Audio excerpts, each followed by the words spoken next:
Wealth can fill a room with witnesses, but it cannot teach a man how to honor the woman who stood beside him before the applause.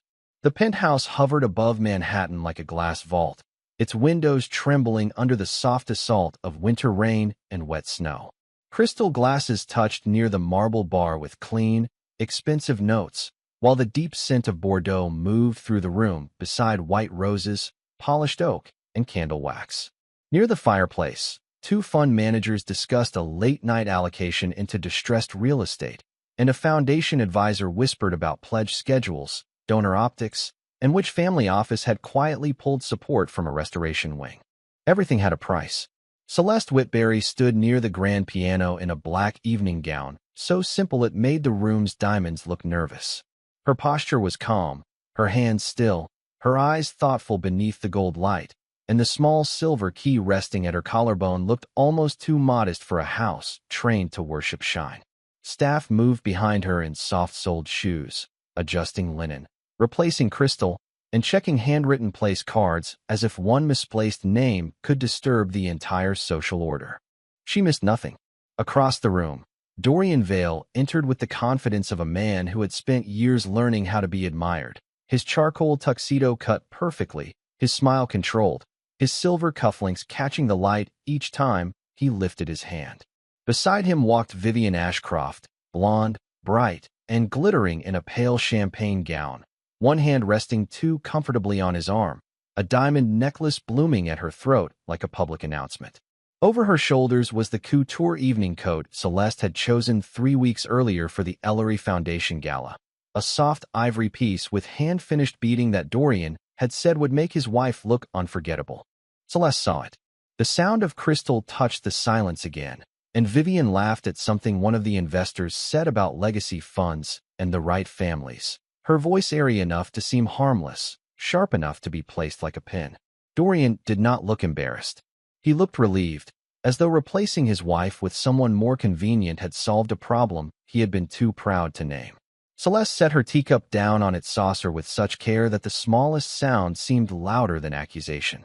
She waited. Dorian crossed the room at last, not alone, not apologetic, with Vivian standing close enough for the room to understand the arrangement before anyone dared name it. He spoke in a voice polished for witnesses, telling Celeste that the Ellery evening required ease, softness, and a kind of social fluency that would not invite questions from the wrong people. Vivian lowered her lashes, the ivory couture coat resting on her shoulders like a borrowed verdict. Celeste looked at the coat once. "In my own home?" she asked. Dorian's jaw tightened, because pride always hears a question as rebellion. The men by the bar stopped speaking about fund structures, and even the staff seemed to move more carefully. Dorian leaned closer, his cologne mixing with Bordeaux and cold rain, and delivered the sentence with the calm cruelty of a man trying to impress someone smaller than his wife. "Tonight," he said, "you are only a guest here." Celeste looked at him for a long, steady moment, not as a wounded wife, but as a woman finally seeing the exact cost of staying. She did not cry. She touched the silver key at her throat, turned toward the quiet hallway, and walked away with the kind of dignity no fortune could purchase. The hallway outside the receiving room was quieter than the penthouse had any right to be, lined with museum-white walls, abstract paintings, and soft recessed lights that made every surface look flawless from a distance. Celeste walked past the guest suite Dorian had implied should belong to her for the night, past the mirrored console where Vivian's perfume still lingered, and into the small private study she had designed before Dorian learned to pronounce half the names on his invitation lists. Behind her, the room remained full of crystal, Bordeaux, and careful whispers about investment funds, but the sound faded as soon as she closed the door. Silence entered with her. On the desk sat a black leather folder, plain enough to be overlooked by anyone who believed power always had to shine. Celeste opened the top drawer, removed a fountain pen, and placed both hands flat on the desk for one slow breath. The rain pressed harder against the glass behind her, turning the city into a blurred field of white lights and dark water. She had not prepared the papers because of one sentence. She had prepared them because one sentence had finally told the truth. The folder contained months of quiet decisions, property separation, foundation interests, financial disclosures, signatures drafted but waiting, each page reviewed by attorneys who knew better than to ask why a woman with Celeste's composure planned her exit before announcing her pain. She turned to the final page. Her hand did not shake. In the receiving room, Dorian laughed too loudly at something Vivian said, then excused himself when he noticed the study door closed. He found Celeste standing beside the desk, the signed documents resting beneath her palm, the silver key at her throat catching one thin line of winter light. "Celeste," he said, softening his voice into the tone he used when he wanted obedience to feel like compromise. "Don't make tonight dramatic." She looked at him. "You did." The two words landed cleanly, without heat, and for a moment Dorian seemed more offended by their accuracy than by any insult. He stepped inside and closed the door behind him, though the motion came too late to create privacy. "You know what this gala means," he said. "Margot Ellery is not just another donor. If she backs the Vale Arts Trust, every family that ever doubted me will have to take me seriously." Celeste turned one page over with her fingertip. "They doubt you." Dorian's expression tightened. "They doubt us." "No," she said. "You." That stopped him. Outside the study, Vivian's laugh rose again, bright and brittle, as if she could fill every uncomfortable space with sound. Dorian glanced back toward it, then returned to Celeste with the impatience of a man watching his image slip out of alignment. He told her Vivian was useful, that the right socialite on his arm could soften certain rooms, that nobody in those circles cared about private feelings when reputation was being built. Celeste listened as if he were reading a contract whose clauses she had already rejected. "Useful is not loyal," she said. Dorian exhaled and rubbed the bridge of his nose, suddenly less like a titan of finance, and more like a boy angry that the room would not rearrange itself around his excuse. He noticed the folder then. His eyes moved from the pages to her face, and for the first time that night, confidence left him without asking permission. "What is that?" he said. Celeste lifted the folder and placed it in front of him. "The end." He stared at the words across the first page, at the legal names, the case formatting, the calm brutality of preparation. "You're doing this now?" he asked, his voice dropping. Celeste did not answer immediately. She picked up her small black evening clutch, slid the silver key beneath the neckline of her dress, and walked toward the door. Dorian moved as if to block her, then thought better of it. "You're angry," he said, trying one last time to reduce her dignity into an emotion he could manage. Celeste paused with her hand on the brass handle. "I'm finished." Then she opened the door and returned to the room where Vivian still wore her coat, where men still discussed money as if it were character, and where Dorian finally understood that the quietest woman in the penthouse had already made the loudest decision of the night. The Ellery Foundation Gala was held inside the old Marlowe Hotel, a limestone landmark with brass revolving doors, velvet ropes, and chandeliers that looked less purchased than inherited. By the time Dorian arrived with Vivian on his arm, wet snow had begun falling over Park Avenue, melting against the black cars lined along the curb while chauffeurs held umbrellas like silent witnesses. Inside, the ballroom glowed with candlelight, gold leaf, white orchids, and the restrained confidence of families who never needed to announce what they owned because entire museums already knew. Dorian smiled as if he belonged. Vivian leaned into him with practiced softness, the ivory couture coat still resting on her shoulders, her diamonds flashing each time she lifted a glass. Around them, people spoke in polished half-sentences about endowments, art restitution, sovereign funds, and which foundation boards were becoming too political to be useful. Nobody sounded surprised by anything. That was the costume. When a silver-haired trustee asked whether Mrs. Vale would be joining them, Dorian's smile held, but only because pride is trained to perform under pressure. "Celeste may stop by," he said lightly. "She prefers quieter rooms." Vivian laughed just enough to make the phrase feel smaller than it was, and a few nearby guests accepted the cue, smiling with the careful cruelty of people who never raise their voices. Dorian lifted his champagne. For one brief minute, he believed he had edited the evening successfully. Then Celeste entered. She came through the ballroom doors without announcement, without hurry, without borrowing attention from anyone. The black gown she wore was simpler than every glittering dress in the room, yet it made the room's glitter look nervous, and the silver key at her throat caught the chandelier light like a secret refusing to remain buried. Conversations thinned as she passed. Not stopped. Thinned. There is a particular silence that appears when wealthy people realize they have underestimated someone, but have not yet discovered how expensive the mistake will be. Dorian saw her first. Then Vivian saw his face change. He crossed toward Celeste before she could reach the central hall, carrying a smile meant for observers rather than for her. "I thought you were staying at the penthouse," he said. Celeste looked at Vivian's coat, then at him. "You thought wrong." His smile tightened.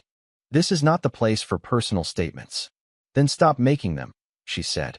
The sentence was quiet, but the man standing behind Dorian heard it, and so did the woman beside the champagne tower. Dorian lowered his voice, warning her that Lady Margot Ellery valued discipline, heritage, discretion, the kind of social ease that could not be manufactured at the door. Celeste listened, her expression steady, as though he were describing a country he had never actually visited. "You confuse silence with permission," she said. For the first time, his eyes flickered toward the guests around them. Vivian stepped closer, smiling with that fragile brightness of a woman trying to protect a stolen spotlight. "Celeste, really, tonight is important for Dorian," she said. Celeste turned to her, not coldly, not angrily, simply with recognition. "That coat is mine." Vivian's smile froze, and one of the older women near the fireplace looked down at the beading on the ivory fabric with sudden interest. Dorian tried to laugh it away, saying designers sent options all the time, that clothes meant nothing, that Celeste was above such pettiness. Celeste did not rescue him from the lie, then return it. The words were so calm that Vivian could not find a graceful way to refuse without revealing herself. Dorian's hand tightened around his glass. Across the ballroom, near a display of archived photographs and sealed donor ledgers, Lady Margot Ellery had turned from her conversation. Her silver hair was swept back, her black satin jacket sharp at the shoulders, a single strand of pearls lying against her throat. She was not watching Dorian's tuxedo, Vivian's diamonds, or the fragile performance of public charm. Her gaze had settled on the small silver key resting against Celeste's chest. And in that instant, the true center of the evening quietly moved away from the billionaire who wanted to be accepted and toward the woman he had tried to leave behind. Lady Margot Ellery crossed the ballroom without raising her voice, yet the path opened before her as if an invisible hand had moved the guests aside. She was small in stature but absolute in presence, dressed in black satin, pearls, and the kind of restraint that made every diamond in Vivian's possession look newly purchased. Dorian saw her approaching and straightened at once, smoothing his tuxedo jacket with the instinct of a man preparing to be judged by the only opinion he truly feared. Vivian lifted her chin, arranging her smile into something softer, older, more acceptable. It did not work. Lady Margot stopped in front of Celeste, not Dorian, and for a quiet second the ballroom seemed to understand that the hierarchy had rearranged itself. Her pale blue eyes rested on the silver key at Celeste's throat, and something in her expression changed, not dramatically, but deeply, like a woman recognizing an answer after years of searching. "May I ask where you found that key?" she said. Celeste touched the chain lightly. "My grandmother." Lady Margot's gaze sharpened. For more than a decade, she had asked archivists, estate lawyers, and retired trustees about a missing Whitberry key that belonged to a sealed cedar box in the Ellery archive. "Her name?" she asked.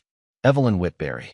The name traveled through the air with no need for music, and the old woman's face became still in a way that made several trustees nearby stop pretending not to listen. Dorian stepped in quickly, smiling with expensive impatience.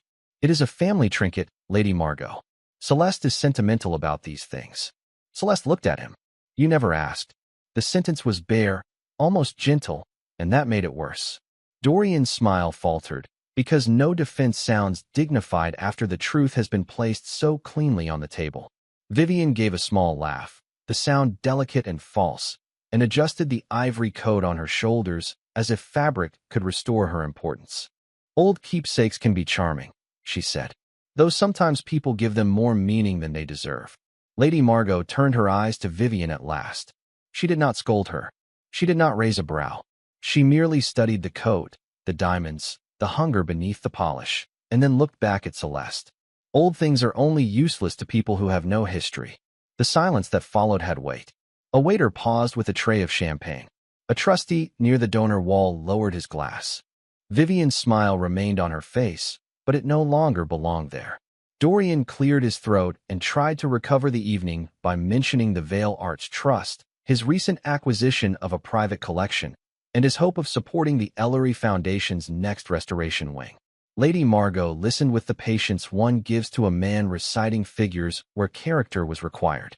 "You speak often of support," she said. "But support is not the same as stewardship." Dorian nodded too quickly. "Of course. That is exactly what I believe." Celeste said nothing. She did not need to. Lady Margot looked again at the key. "There is a private archive room behind the East Gallery," she said. "A small cedar box was sealed there before my husband died. It was never opened because the proper key was missing." Dorian's eyes moved to Celeste's necklace, and for the first time that night, calculation turned into concern. Vivian's fingers tightened around her champagne flute. "Surely this can wait," Dorian said. "The program is about to begin." Lady Margot did not look at him. History does not wait because ambition is impatient. Then she extended her gloved hand toward Celeste, not as a rescue, but as recognition. Celeste looked at the hand, then at Dorian, who suddenly seemed less like the owner of the room and more like a guest standing too close to a door he could not open. "Come," Lady Margot said. Celeste gave the smallest nod. Gladly. Together, they walked toward the East Gallery, leaving Dorian beside Vivian, surrounded by people who had just watched him dismiss the one woman in the room carrying the key to the past he wanted to buy. The East Gallery was colder than the ballroom, not because the hotel lacked heat, but because certain rooms carry the temperature of memory. Glass cases lined the walls with old exhibition catalogs, donor photographs, restoration notes, and faded invitations printed on cream paper thick enough to survive generations of careless hands. Lady Margot led Celeste past portraits of men who had given loudly and women who had preserved quietly, then stopped before a narrow walnut door nearly hidden behind a velvet curtain. A young archivist unlocked the outer room, but the cedar box inside remained sealed, darkened by age, its brass plate engraved only with the Ellery crest and a year almost no one in the ballroom would have bothered to remember. Lady Margot stood beside it and looked at Celeste. "May I?" Celeste removed the silver key from her neck. It was hers. The old woman accepted it with both hands, not like a trinket, but like a witness finally called to speak. The key turned once, resisted, then yielded with a soft metallic click that seemed far louder than the music still floating faintly from the ballroom. Inside the box lay a black leather ledger, several folded letters tied with blue ribbon, a packet of board minutes, and a small sepia photograph of a black woman in a tailored 1950s coat standing beside a younger Margot Ellery on the steps of a museum. Celeste reached for the photograph and saw her grandmother's eyes looking back at her, composed, elegant, unmistakable. She went still. Lady Margot did not rush her. After a moment, she opened the ledger to the first marked page, where the name Evelyn Whitberry appeared in dark fountain pen ink beside emergency guarantees, restoration invoices, art insurance renewals, donor contacts, and a pledge schedule that had kept the Ellery Foundation alive during a financial collapse no one in polite society liked to discuss. "Your grandmother saved more than a collection," Lady Margot said. "She saved our name when our friends decided reputation was safer than loyalty." Celeste looked at the page. "She never told me. Because real service rarely asks to be applauded." The words settled between them with a dignity Dorian had never understood. Behind them, the gallery door opened only after a long hesitation. A white-gloved archivist stood at the threshold, visibly uncomfortable, while Dorian pressed the advantage of being a major donor and Celeste's husband with the polished firmness of a man used to doors opening before he had earned the room behind them. Lady Margot did not invite him in, but she did not stop him either. Some lessons required witnesses. Dorian entered with Vivian close behind him, her confidence thinner now beneath the ivory coat. His eyes went first to the ledger, then to the photograph, then to Celeste's face, searching for a way to make the discovery smaller. "This is remarkable," he said, forcing warmth into his voice. "Celeste, you should have told me your family had some connection here." Celeste closed the ledger halfway. "You should have listened." Dorian's jaw tightened, but Lady Margot was watching him too closely for anger to be useful. He tried again, speaking of partnership, marriage, shared legacy, the public good. as if a few polished phrases could stitch his name onto a history he had ignored for years. Vivian stepped beside the box and glanced at the photograph with thinly veiled annoyance. "It is touching," she said, "but surely tonight is about the future, not old favors." Lady Margot looked at her for one quiet beat. "A favor is forgotten. A debt is remembered." Vivian lowered her eyes, and for once the diamonds at her throat could not help her. Dorian reached toward Celeste, not touching her, but close enough to suggest ownership to anyone watching. "We can discuss this privately," he said. Celeste stepped back. "There is no we." It was not loud. It did not need to be. Lady Margot turned another page of the ledger and revealed a letter written in Evelyn Whitbury's hand, naming her descendants as the rightful keepers of certain archival rights and advisory privileges connected to the Foundation's Cultural Restoration Board.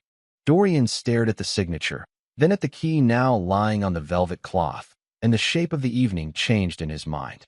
Celeste was no longer the wife he could move to the edge of the room. She was the door he had mocked before realizing it led somewhere he could not enter.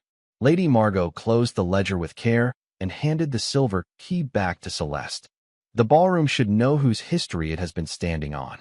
Celeste fastened the chain again, her face calm, her voice almost soft. "Then let it stand properly." When Lady Margot returned to the ballroom with Celeste beside her, the room did not change all at once. It changed in layers, like ice beginning to crack beneath polished shoes. The quartet was still playing, champagne was still being poured, and the great chandelier still scattered gold across shoulders, pearls, and borrowed confidence. But every conversation seemed to lose one sentence before it was finished. Dorian followed several steps behind, trying to arrange his face into calm authority, while Vivian moved beside him with the ivory coat clinging to her like evidence she suddenly wished she could remove. Lady Margot did not hurry to the stage. She let the silence gather first. Near the donor wall, a trustee leaned toward another and whispered Evelyn Whitbury's name, and the whisper moved through the crowd faster than gossip because it carried the weight of correction. Celeste stood near the front with her hands relaxed at her sides, the silver key resting again at her throat, her expression steady enough to make apology unnecessary and arrogance dangerous. Dorian stepped forward, attempting one final recovery. "Lady Margot, perhaps this should be handled with discretion," he said, his voice smooth but thinner than before. Celeste looked at him. "You chose public." The sentence landed with unbearable precision. A few guests lowered their eyes, remembering the coat, the dismissal, the way Dorian had presented Vivian as if a wife could be quietly replaced by decoration. Lady Margot reached the microphone, but she did not grip it like a performer. She stood behind it as though the room had come to her house and now had to learn its manners.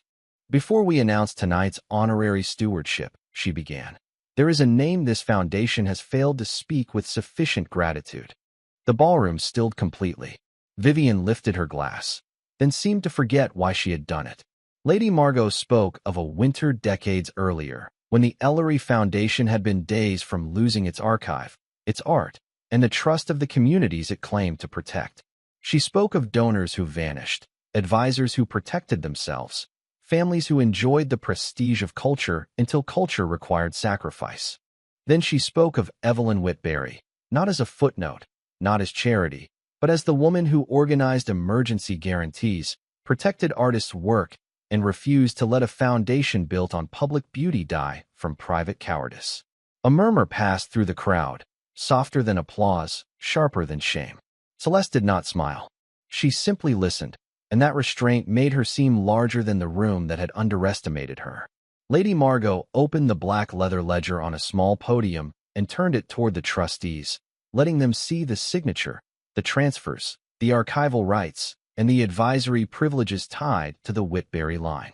"Some legacies arrive in marble," she said. "Others arrive as a key worn quietly by a woman too dignified to announce what others should have remembered." Dorian's face changed then, not dramatically, but enough for everyone watching to see the calculation collapse. The social world he had tried to purchase had just recognized Celeste as something he had never bothered to understand. Vivian shifted under the weight of glances that no longer admired her diamonds. An older patron near the front removed her spectacles, looked directly at the ivory coat, and then looked away with visible regret. Vivian seemed to want to remove the ivory coat, but taking it off would confess more than keeping it on. Dorian leaned toward Celeste, speaking low. This does not erase what I have built. Celeste did not turn her head. It shows what you used. Lady Margot then opened a sealed board resolution that had been prepared years earlier, pending only the verified return of the Whitberry key and the rightful descendant of Evelyn's line. With the trustees present and the original ledger now confirmed, she announced that the honorary stewardship for the next restoration wing would be placed under Celeste Whitberry's name, with formal recognition of her family's historic role. The applause began cautiously, then grew, not loud with excitement, but firm with recognition. It was the sound of a room correcting itself. Dorian stood inside that applause and understood its cruelty. No one had attacked him. No one had exposed him with scandal. No one had raised a hand or shouted his failures. They had simply stopped pretending he was the most important person in the story. Celeste accepted Lady Margot's hand with one small nod. "Thank you," she said. 2 words. Nothing more. And somehow, beside all the speeches, all the money, all the names engraved in gold, those 2 words carried the only real power in the room. The applause did not crush Dorian at once. It drained him slowly, with the politeness of a room too well-bred to show damage in public.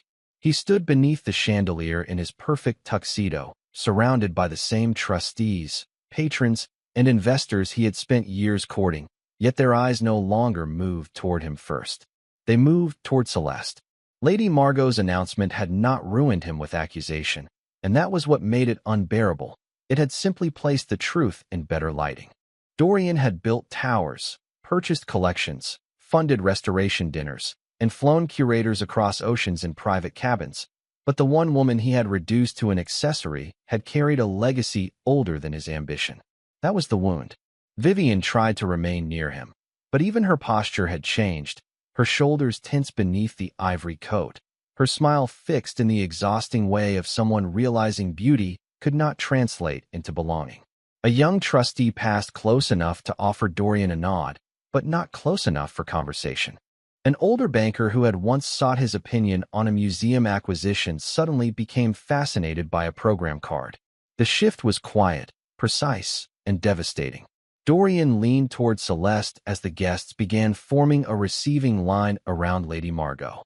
"You let her do this to me," he said under his breath. Celeste kept her gaze forward. "You did this." He swallowed, offended by the simplicity. "I made one mistake tonight." "No," she said. "You revealed a habit." The words were almost soft, but they entered him like a verdict.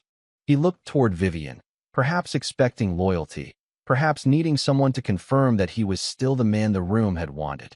Vivian avoided his eyes and adjusted the necklace at her throat, her fingers trembling just enough for the diamonds to betray her. Lady Margot, standing a few feet away, noticed everything. She turned to Dorian with the courtesy one reserves for a guest who has overstayed without understanding the house. "Mr. Vale," she said, "the Foundation appreciates contributions, but stewardship requires humility." He attempted a smile. "I have always respected the Foundation." Lady Margot's expression did not harden, it cooled. "You respected the door, not the people who held it open." Several guests heard it. None pretended otherwise. Dorian's mouth opened, then closed, because there are rooms where money can interrupt, and rooms where silence is the only answer left. Celeste finally turned to him. She did not look wounded now. She looked distant, as though the part of her that once waited for him had already left the building. "You wanted their respect," she said. "You lost mine." Nothing in the ballroom was louder than that. Dorian's face tightened, and for one flickering second he seemed to understand the scale of his loss. Not the trustees, not the gala, not the restoration wing, not even the embarrassment of Vivian standing beside him in another woman's coat. He had lost the person who had made his ambition look respectable.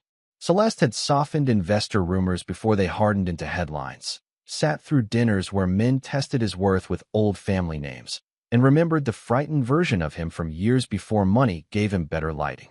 He had not outgrown her. He had hidden behind her. And then, in the first room that truly mattered to him, he had tried to make her small. Lady Margot stepped beside Celeste, not protectively, but with recognition. "Mrs. Whitberry," she said, deliberately choosing the name that belonged to Celeste before marriage. The board would be honored if you joined us for the private dinner after the program. Dorian flinched at the name. Celeste gave one small nod. I will. Then she looked at Vivian's coat one last time, not with jealousy, but with finality. Keep it, she said. Vivian blinked, confused by the absence of anger. Celeste's voice remained calm. It suits borrowed things. The sentence did not need applause. It did not need witnesses. Yet every person close enough to hear it understood that the most elegant strike of the night had just been delivered without a raised voice, without a single tear, and without Celeste ever stepping outside her dignity. The private dinner was moved to the Marlowe Hotel's East Salon, a long room behind carved oak doors where the noise of the gala became a distant, civilized hum. Snow pressed against the tall windows, silvering the city beyond the glass, while candlelight trembled over porcelain plates, handwritten place cards, Foundation Council notes, and the black leather ledger now resting near Lady Margot's chair like a quiet witness. Celeste sat where Lady Margot had asked her to sit, not at the edge, not beside Dorian, but near the head of the table, where the old families could see her clearly and where Dorian could no longer pretend she was incidental. His place card had been moved 2 seats down. No one mentioned it. That was the cruelty. Dorian entered late with Vivian behind him, though the confidence they had worn at the beginning of the night had become something thinner, a costume dampened by weather and consequence. Several guests looked up, then returned to their conversations without making room for him in the way they once had. Vivian still wore the ivory coat, but now it seemed too bright, too eager, too loud for a room where real power whispered. Dorian approached Celeste before taking his seat, lowering his voice into the tone of a man trying to turn humiliation into negotiation. Celeste, we should talk before this goes any further. She looked at him calmly. It already has. His eyes flickered toward the table, toward Lady Margot, toward the trustees who were pretending not to listen with the skill of lifelong society people. I was under pressure, he said. Tonight mattered. I said things badly. Celeste placed her black clutch on the table. You said them clearly. The simplicity unsettled him more than anger would have. He leaned closer, careful not to appear desperate, and told her that marriages survived foolish sentences, that public misunderstandings could be repaired, that the Foundation recognition could still become something they shared if she stopped allowing others to divide them. Celeste opened her clutch and removed the black leather folder. The movement was so quiet that only Dorian saw it at first. Then Vivian saw it. Then Lady Margot. The air at the table changed. Dorian stared at the folder as if paper had become a weapon more frightening than any scandal. Not here, he whispered. Celeste set the folder beside his place card. You made here matter. He did not touch it.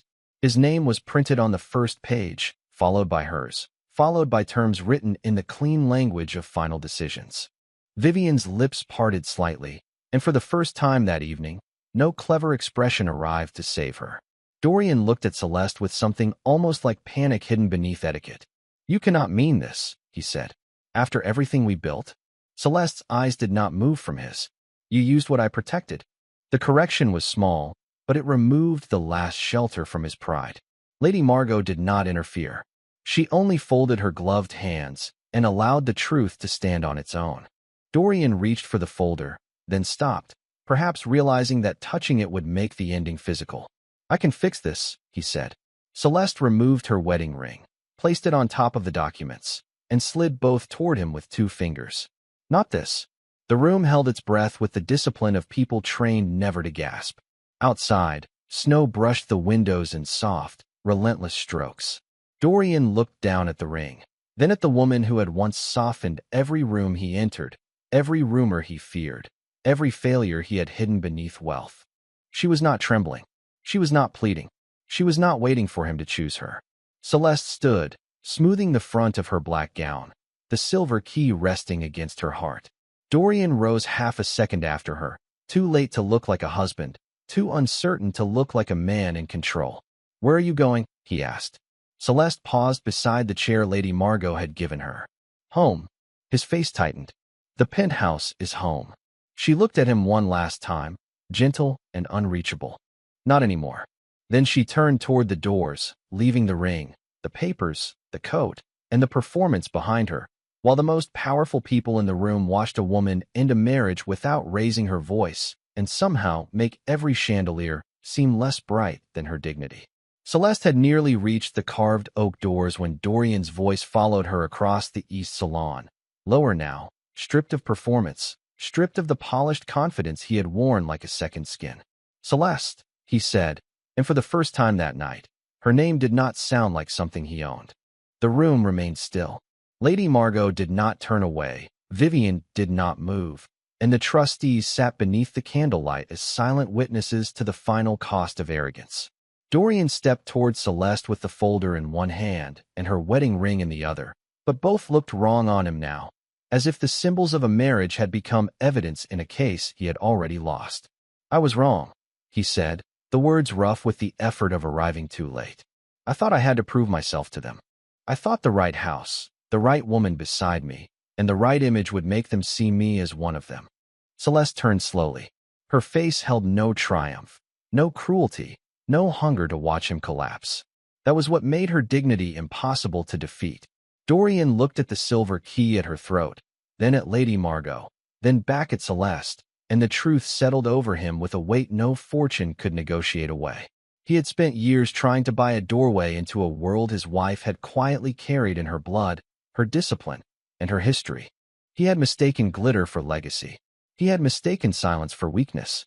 He had mistaken loyalty for something permanent enough to abuse. I should have known who you were, he said. Celeste's voice was calm. You knew enough.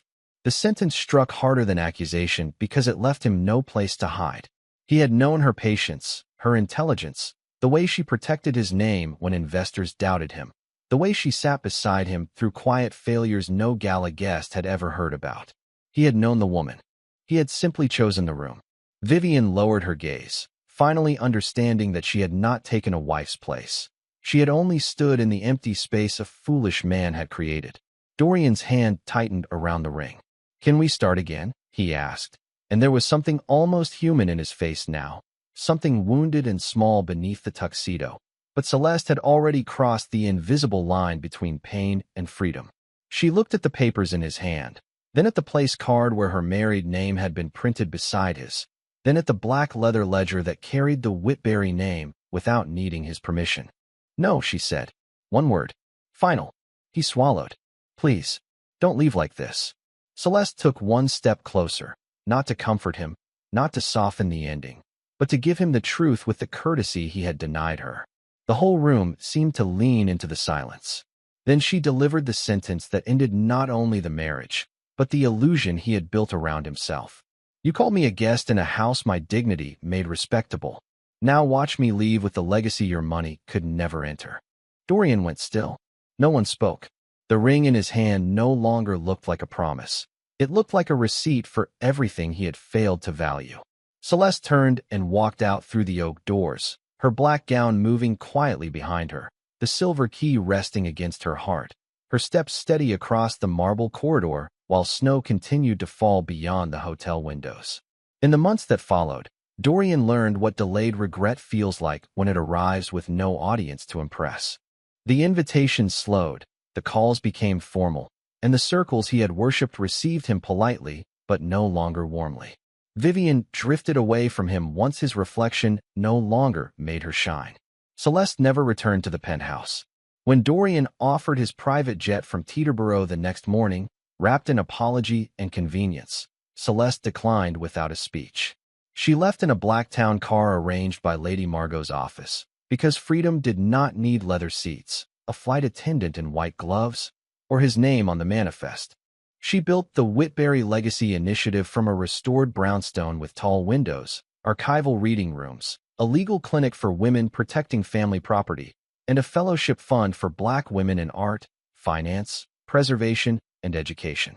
Lady Margot stood beside her at the first opening, not as a savior, but as a witness.